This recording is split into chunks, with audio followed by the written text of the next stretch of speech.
శ్రీరామ రామ రామేతి రమే రామే మనోరమే సహస్రనామ తత్తుల్యం రామనామ వరాననే. ఆది కావ్యం రామాయణం. దీనిని వాల్మీకి మహాముని రచించారు. రామాయణ కావ్యంలోని కథలు త్రేతాయుగంలో జరిగినవి. రామనామం సకల పాపహరం, మోక్షప్రదం.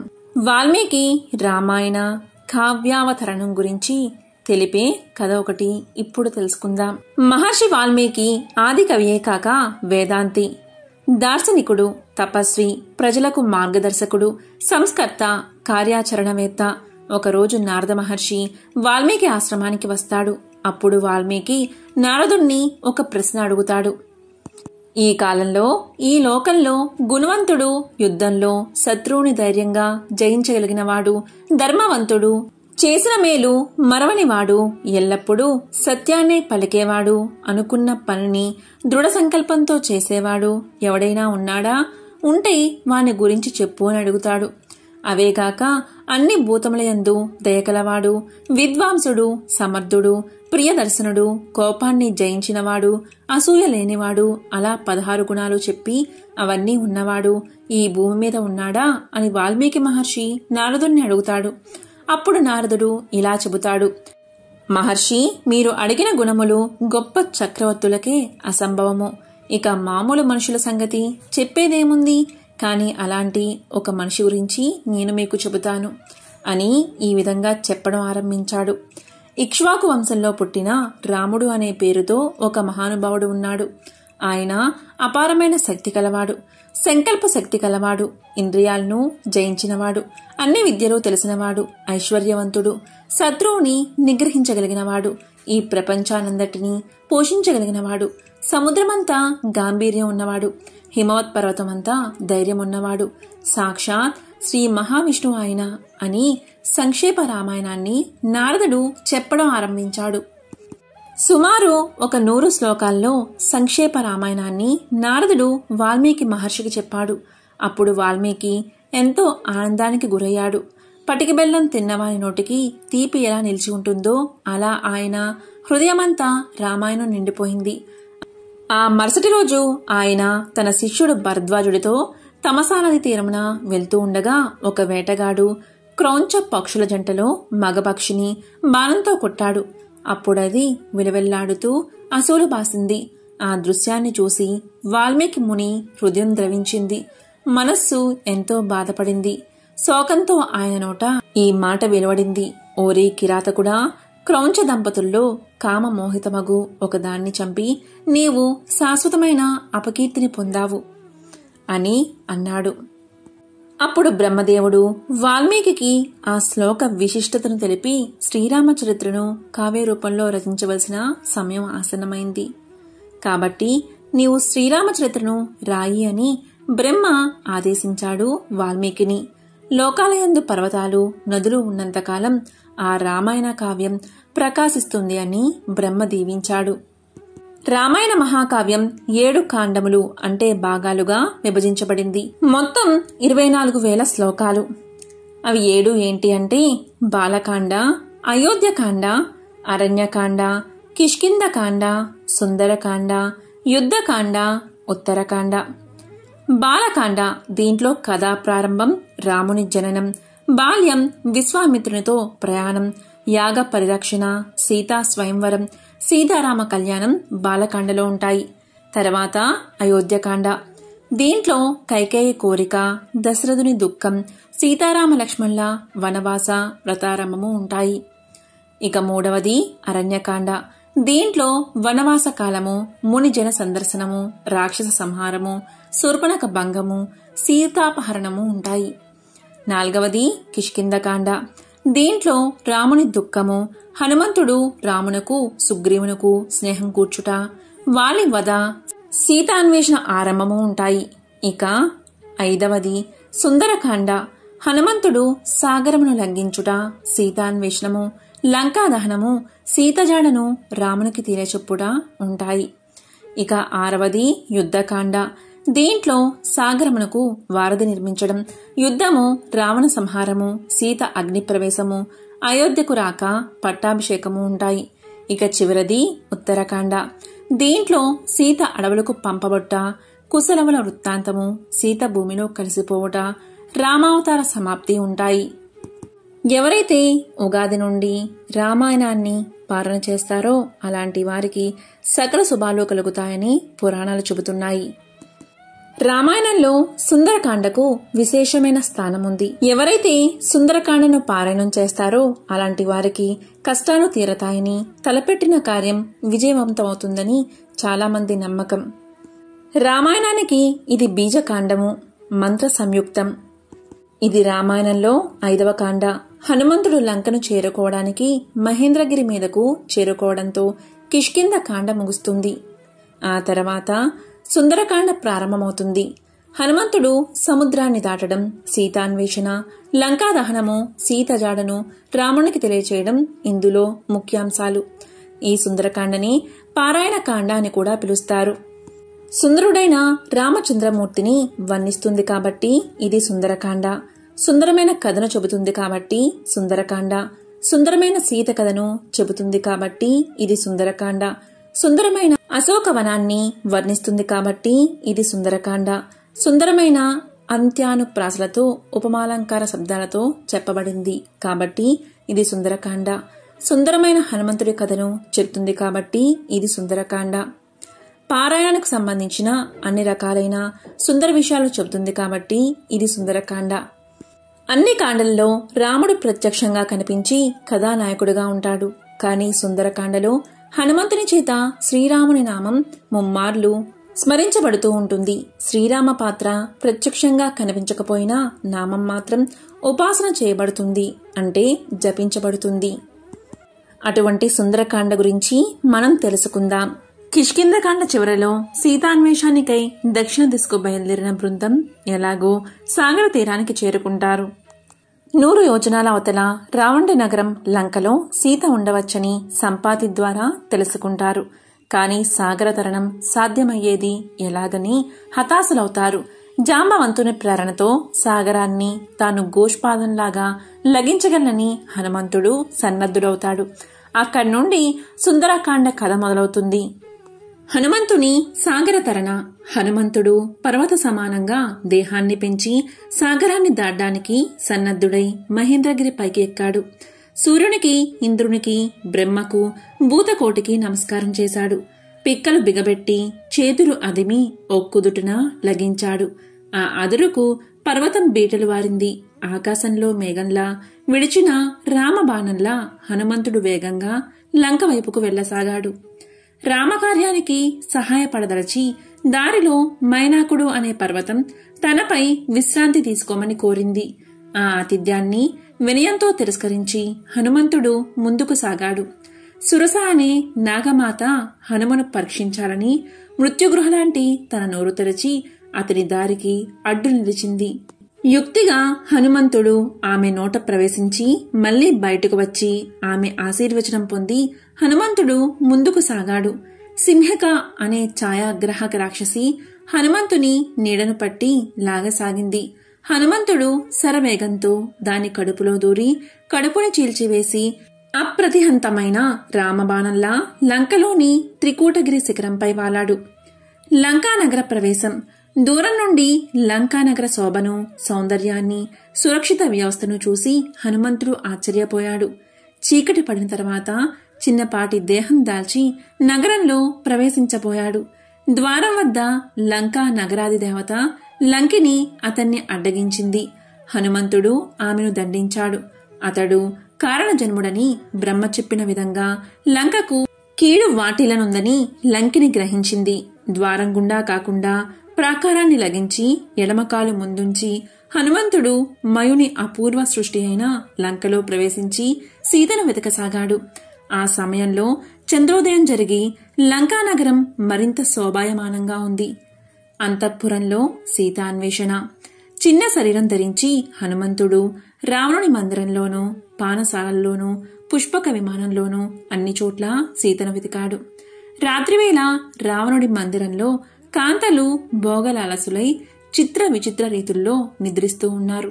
ఆ దృశ్యాలను చూసి కలవరపడిన హనుమంతుడు తాను రామ కార్యాచరణ నిమిత్తం ఏ విధమైన వికారాలకు లోను కాకుండా సీతాన్వేషణ చేస్తున్నందున తనకు దోషం అంటదని, తన బ్రహ్మచర్య దీక్షకు భంగం వాటిల్లదని సమాధానపడ్డాడు. పుష్పక విమానం అందాన్ని, రావణుడి ఐశ్వర్యాన్ని చూసి అబ్బురపడ్డాడు. నిద్రిస్తున్న స్త్రీలలో మండోదరిని చూసి సీత అని భ్రమించాడు. మరలా తప్పు తెలుసుకుని అన్వేషణ కొనసాగించాడు. సీతమ్మ జాడ కానక చింతించాడు. ఏమి చెయ్యాలో తోచలేదు. ఊరకే వెనకకు మరలి అందరినీ నిరాశపరచడం అతనికి ఇష్టం లేదు. తన కార్యం విఫలమైతే సుగ్రీవుడు, రామలక్ష్మణులు మరెందరో హతాశులవుతారని తలచాడు. ఆత్మహత్య గురించి కూడా ఆలోచించాడు. సీత కనిపించకుండా తాను వెనుకకు వెళ్లేదే లేదని నిశ్చయించుకున్నాడు. ఆ సమయంలో అశోకవనం కనిపించింది. హనుమంతుడు ప్రార్థిస్తూ దేవతలు, మహర్షులు తనకు కార్యసాఫల్యత చేకూర్చాలని కోరుకున్నాడు.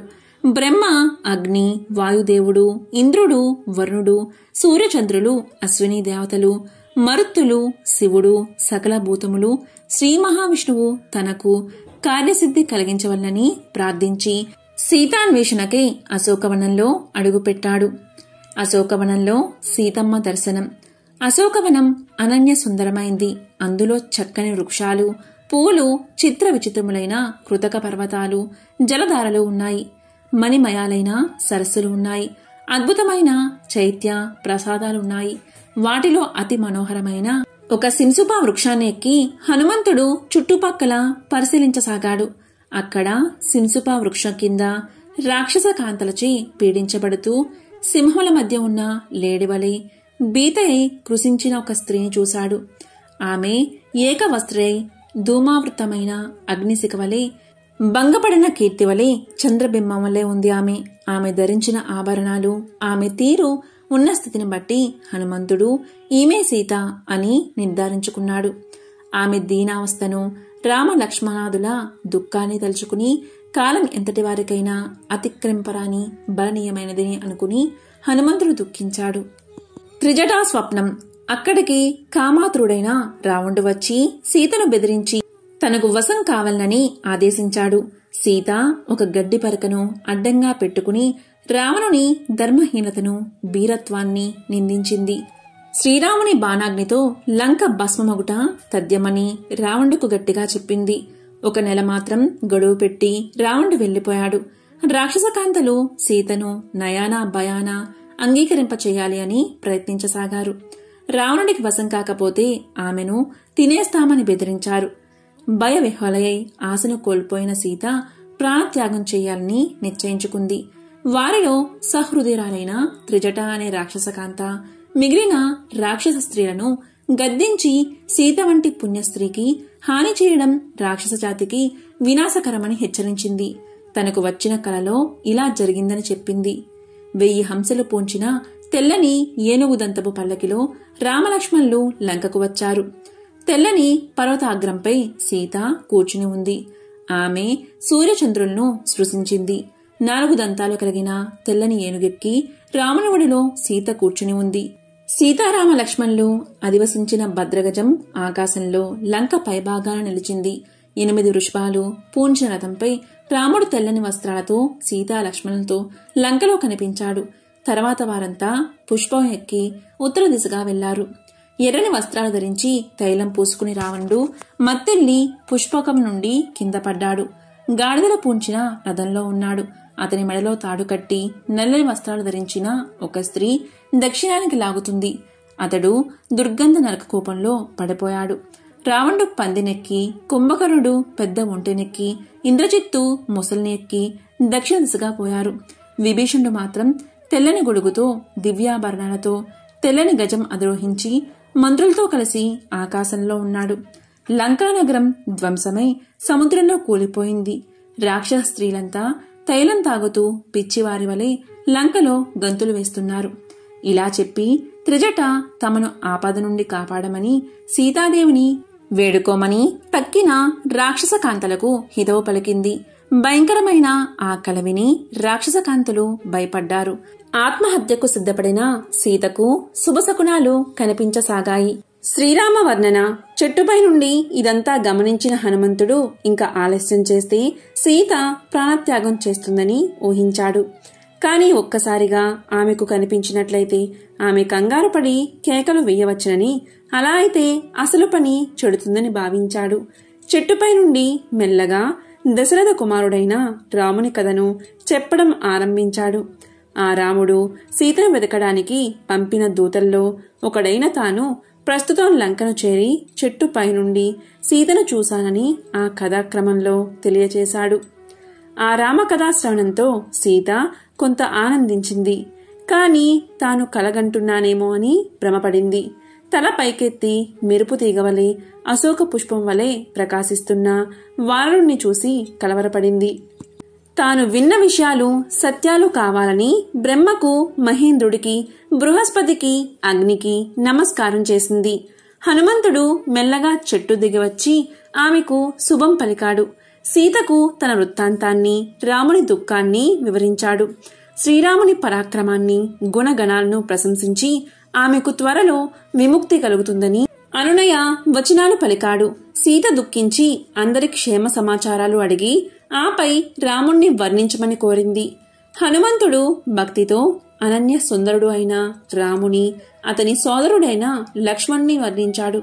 రాముడు ఆజానుబాహుడు, కమల పత్రాక్షుడు, రూపదాక్షిణ్య సంపన్నుడు, శుభ లక్షణాలు కలవాడు, తేజోమూర్తి, ధర్మరక్షకుడు, సర్వ విద్యా పారంగతుడు, లోక మర్యాదలను పాటించేవాడు, సమవిభక్తుములైన శరీరంగాలు కలవాడు, దీర్ఘములైన బాహువులు, శంఖం వంటి కంఠము, కండరములతో మూసుకుని పోయిన సంధి ఎముకలు కలవాడు, 3 దృఢమైన స్థానములు, 3 ధైర్యము కల అవయవములు, 3 సమ అవయవములు, 3 ఎర్రని అవయవములు కలవాడు, 14 సమమైన అవయవములు కలవాడు, 4 విధములైన నడక కలవాడు, ఉత్తముడు, వీరుడు, నల్లనివాడు, అతని తమ్ముడు లక్ష్మణుడు. అట్టి శుభలక్షణాలే కలిగి ఎర్రని మేనిఛాయ కలవాడు. అట్టి రామలక్ష్మణులు నీకై పరితపించుచున్నారు. సుగ్రీవునితో చెలిమి చేసి నిన్ను వెతకడానికి 4 వైపులా వానరులను పంపించి ఉన్నారు. ఓ సీతాదేవి, త్వరలోనే శ్రీరాముడు నిన్ను ఇక్కడి నుండి తీసుకుని పోనున్నాడు అని హనుమంతుడు చెప్పాడు. శ్రీరాముని గురించి విని సీత ఊరడిల్లింది. తరువాత హనుమంతుడు ఆమెకు శ్రీరాముని ఆనవాలైన అంగుళీకాన్ని ఇచ్చాడు. రాముడు చెప్పిన మాటలు తెలియచేశాడు. ఆమెకు శుభం పలికాడు. తనతో వస్తే ఆమెను తీసుకుని వెళ్లగలనని కోరాడు. సీత హనుమంతుని పలుకులకు సంతోషించి అతని పరాక్రమాన్ని ప్రశంసించింది.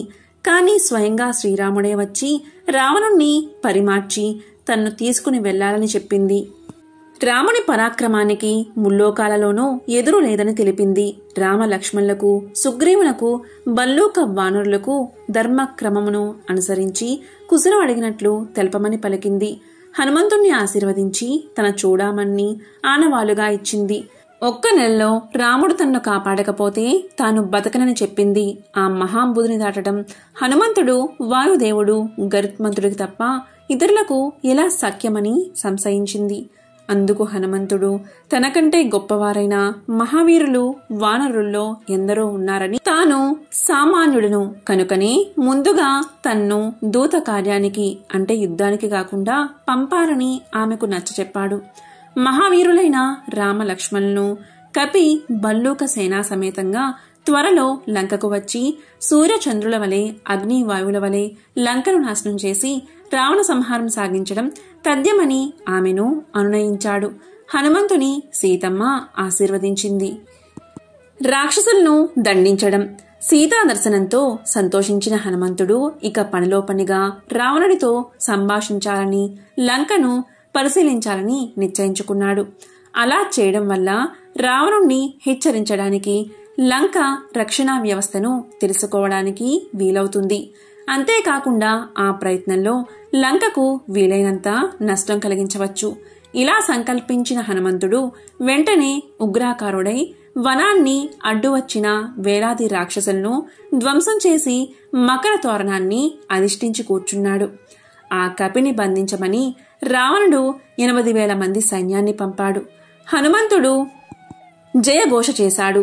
మహాబలవంతుడైన శ్రీరామునకు జయము, మిక్కిలి పరాక్రమశాలి అయిన లక్ష్మణుడికి జయము, రాఘవుల విధేయుడైన కిష్కింద ప్రభు సుగ్రీవునకు జయము. నేను శ్రీరామదాసుడని, వాయుపుత్రుణ్ణి, హనుమంతుణ్ణి. శత్రు సైన్యాన్ని నాశనం చేస్తాను. 1000 మంది రావణులైనా యుద్ధంలో నన్ను ఎదిరించలేరు. వేల కొలది శిలలతోనూ వృక్షాలతోనూ సకల రాక్షసులను, లంకాపురిని నాశనం చేస్తాను. నా పని ముగించుకుని సీతమ్మకు నమస్కరించి వెళ్తాను. రాక్షసులు ఏమీ చేయలేక చూస్తూ ఉంటారు కాక. ఇలా గర్జిస్తూ హనుమంతుడు ముఖద్వారానికి బిగించిన ఇనుప గడియతో రాక్షసులందరినీ చావగొట్టాడు. పర్వతాకారంలో దేహాన్ని పెంచి చైత్ర ప్రాసాదాన్ని కూలగొట్టి ఆ ప్రాసాదం యొక్క ఒక పెద్ద స్తంభాన్ని గిరగిరా తిప్పుతూ అందరినీ చావగొట్టాడు. అప్పుడు రావణుడు ప్రహస్తుని కుమారుడు మహాబలశాలి అయిన జంబుమాలిని పంపాడు. హనుమంతుని చేతిగాటంతో జంబుమాలి శరీరం చూర్ణమైపోయింది. ఆపై అగ్నివలే తేజరిల్లే యుద్ధ విద్యా నిపుణులైన 7 మంత్రిపుత్రులు పెద్ద సైన్యంతో కలిసి హనుమంతుడిపై దండెత్తారు. హనుమంతుడు భయంకరంగా గర్జించి కొందరిని అరచేతితోనూ, కొందరిని ముష్టిగాతాలతోనూ, కొందరిని తన వాడి గోళ్లతోనూ చంపగా యుద్ధభూమి అంతా శత్రువుల రక్త మాంసాలు చెల్లాచెదరై పడ్డాయి.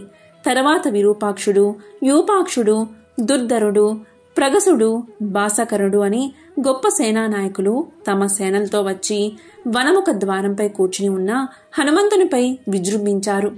వారంతా కూడా హనుమచేత నిహతులైపోయారు. రణభూమి అంతా రాక్షస వాహన కళేబరాలతోనూ ఆయుధ రథ సకలాలతోనూ నిండిపోయింది. ఇక దుర్ధరమైన ప్రతాపశాలి వరసంపన్నుడు గొప్ప రథం కలవాడు అయిన అక్షకుమారుడు సకల బలములతో హనుమంతుణ్ణి సమీపించాడు. వారి మధ్య జరిగిన యుద్ధం సురాసురులను సంబరపరిచింది. వర్షంలాంటి అక్షకుమారుని బాణాలు హనుమంతుణ్ణి చాలా నొప్పించాయి. అతని పరాక్రమానికి హనుమంతుడు ముచ్చటపడ్డాడు. అంతటి పరాక్రమశాలిని తేజోమయిని చంపడానికి తటపటాయించాడు. కాని అతన్ని ఉపేక్షిస్తే తనకు పరాభవం తప్పదని తెలుసుకుని హనుమంతుడు విజృంభించాడు. ఆకాశానికి ఎగిరి వాయువేగంతో సంచరిస్తూ అరచేతితో అక్షకుమారుని గుర్రాలను చరిచి చంపేశాడు. తరువాత గరుత్మంతుడు మహాసర్పాన్ని పట్టుకున్నట్లుగా అక్షకుమారుని కాళ్లను గట్టిగా చేజిక్కించుకుని గిరగిరా తిప్పి నేలకు విసిరికొట్టాడు. అక్షకుమారుని శరీరం నుజ్జునుజ్జయింది. ఈ సంగతి తెలిసిన రావణుడు కలవరపడి పెక్కు జాగ్రత్తలు చెప్పి ఇంద్రజిత్తుని యుద్ధానికి పంపాడు. ఇంద్రజిత్తు బ్రహ్మవర సంపన్నుడు. ఇంద్రాదులకు కూడా నిలవరింప సత్యంకాని పరాక్రమశాలి. మంత్ర తంత్ర యుద్ధ విద్యా నిపుణుడు. అతడు తండ్రికి నమస్కారం చేసి ప్రణోత్సాహంతో పొంగిపోతూ సేనలు లేకుండా ఒక్కడే దివ్య రథాన్ని అధిరోహించి హనుమంతుని పైకి వెళ్లాడు. వారిద్దరి మధ్య యుద్ధం చిత్ర విచిత్ర రీతుల్లో సకల గణాలకు సంభ్రమం కలిగించింది. ఒకరిని ఒకరు జయించడం అసఖ్యమని ఇద్దరికీ తెలిసిపోయింది. ఇక లాభం లేదు.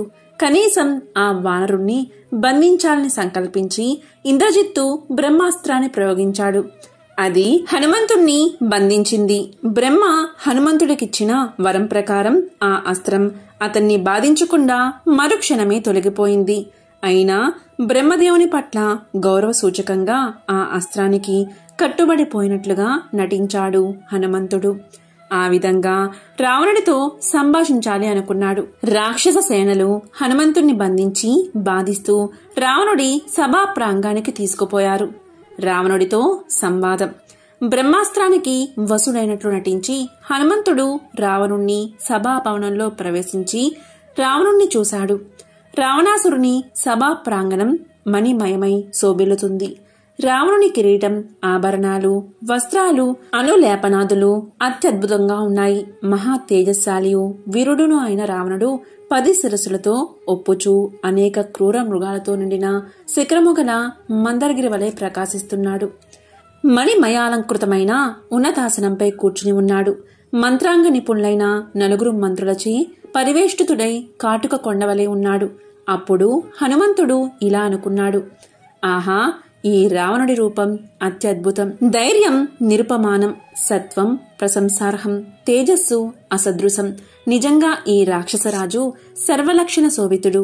ఈ అధర్మానికి ఒడిగట్టకపోతే సురలోకానికి సైతం ప్రభువయ్యేవాడు. లోకాలన్నీ ఇతనికి భయపడుతున్నాయి. ఇతడు క్రుద్ధుడైనచో సమస్త జగత్తును సముద్రంలో ముంచి ప్రళయం సృష్టించగల సమర్థుడు కదా. హనుమంతుడు ఎవరు, ఎందుకు వచ్చాడు, ఎవరు పంపారో తెలుసుకోమని రావణుడు మంత్రులకు ఆదేశించాడు. హనుమంతుడు రావణుడికి ఇలా చెప్పాడు. రాజా, నేను సుగ్రీవుడి మంత్రిని, రాముని దూతను, హనుమంతుడనే వానరుడును. నీ కుశలం తెలుసుకురమ్మని సుగ్రీవుడు స్నేహభావంతో చెప్పాడు. రాముని పత్ని సీతను తెచ్చి నువ్వు పెద్ద తప్పిదం చేశావు. దీనివల్ల నీవు చేసుకున్న పుణ్యమంతా ప్రయోజనం లేకుండా పోయింది.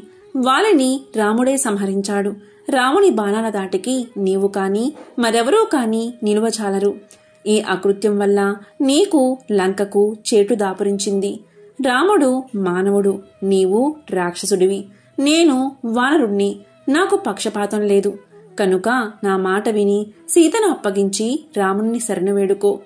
రాముని క్రోధానికి గురైన వాణ్ణి ముల్లోకాల్లో ఎవరూ రక్షించలేరు అని హితవు చెప్పాడు. రావణుడు కోపగించి ఆ వానరుణ్ణి చంపేయమని ఆదేశించాడు. అంతలో విభీషణుడు అడ్డుపడి, దూతను చంపడం రాజధర్మం కాదు. అంతేకాకుండా ఇతను తిరిగి వెళ్ళకపోతే నీవు శత్రువులతో యుద్ధం చేసి వారిని నిర్జించే అవకాశం కోల్పోతావు. కనుక దండించి వదలమని సూచించాడు. ఆ మాటలకు కాస్త నెమ్మదించిన రావణుడు ఆ వానరుడి తోకకు నిప్పంటించి ఊరంతా తిప్పమని ఆనతి ఇచ్చాడు. లంకా దహనం. రావణుడు కోపంతో హనుమంతుడి తోకకు నిప్పు పెట్టమని ఆదేశించాడు. రాక్షస కింకరులు హనుమంతుడి తోకకు పాత గుడ్డలు చుట్టి నిప్పు పెట్టారు. ఊరంతా తిప్పసాగారు. ఈ అవకాశం చూసుకుని హనుమంతుడు లంకా నగరాన్ని నిశితంగా పరిశీలించాడు. జరిగిన సంగతి విన్న సీతాదేవి హనుమంతుణ్ణి చల్లగా చూడమని అగ్నిదేవుణ్ణి ప్రార్థించింది.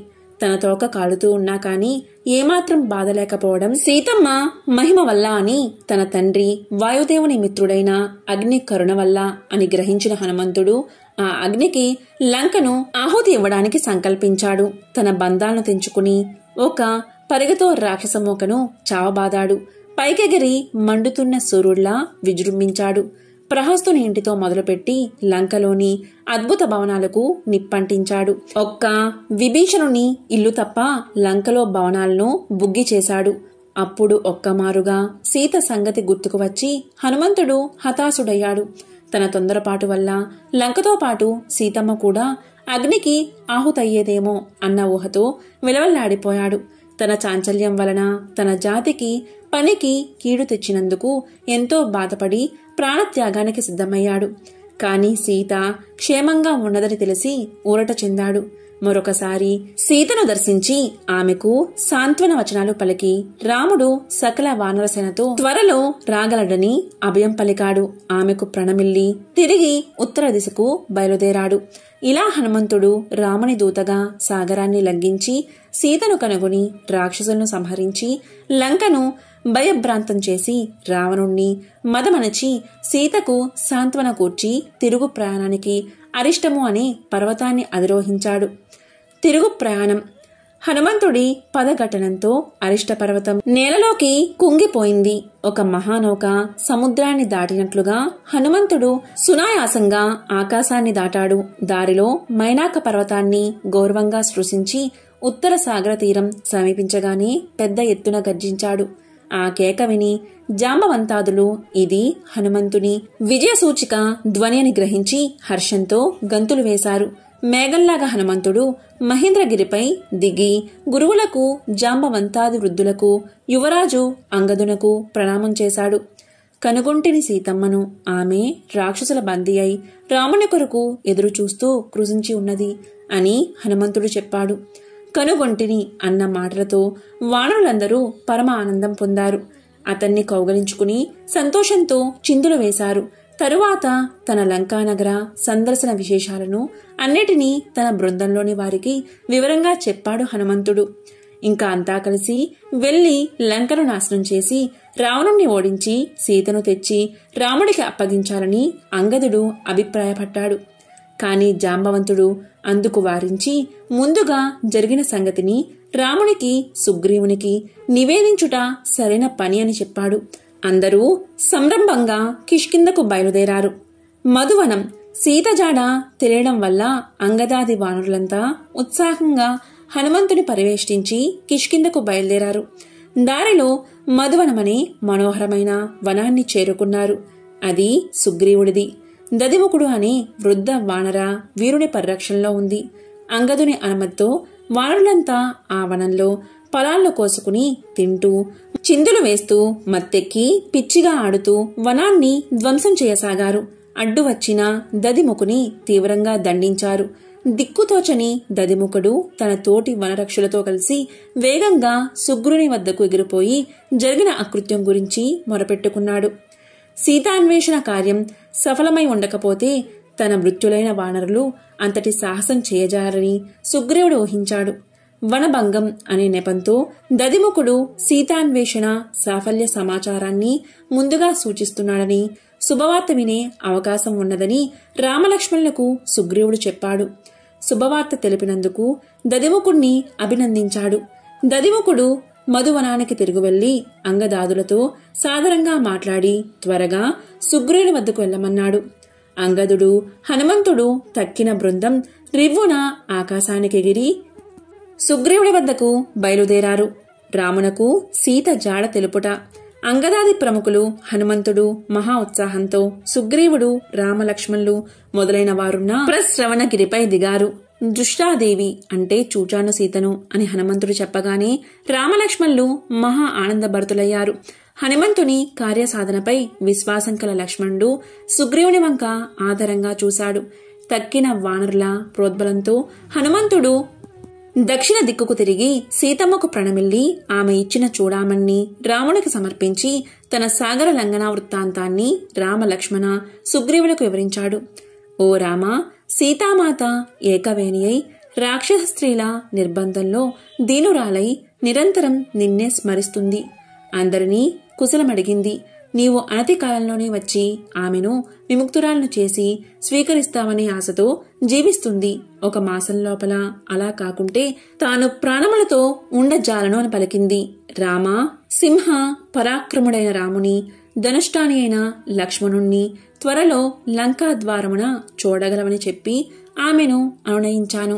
శుభకరమైన వచనాలతో ఆమెను ఓదార్చి ఇలా వచ్చాను అని హనుమంతుడు శ్రీరాముడికి విన్నవించాడు. హనుమంతుడి మాటలు విని శ్రీరాముడు ప్రసన్నుడై ఇలా పలికాడు. హనుమంతుడు చేసిన ఘనకార్యం లోకంలోనే అద్భుతమైనది, ఊహకు అందంది. హనుమంతుడితో సమానుడైన తేజోబల సంపన్నుడు ఎవడూ లేడు. దుష్కరమైన ప్రభు కార్యాన్ని సాధించడమే కాక దానికి భంగం కలగకుండా ఇతర రూపాలైన ఇతర కార్యాలను కూడా సాధించే సేవకుడు అత్యుత్తముడు. ఈ కార్యసాధన ద్వారా హనుమంతుడు మా అందరి ప్రాణాలను కాపాడాడు.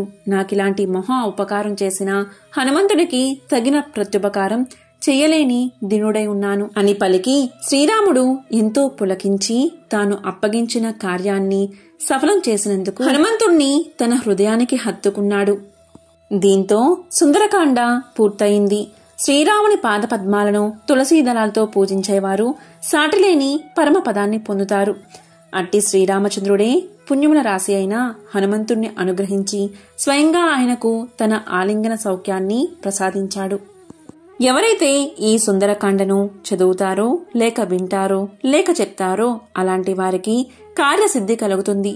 తలచిన పనులు ఎటువంటి ఆటంకం లేకుండా పూర్తవుతాయి. సకల అభీష్టాలు నెరవేరతాయి. సమస్త దేవతల అనుగ్రహం కలుగుతుంది. వ్యాధులు, గ్రహపీడలు తొలగిపోతాయి.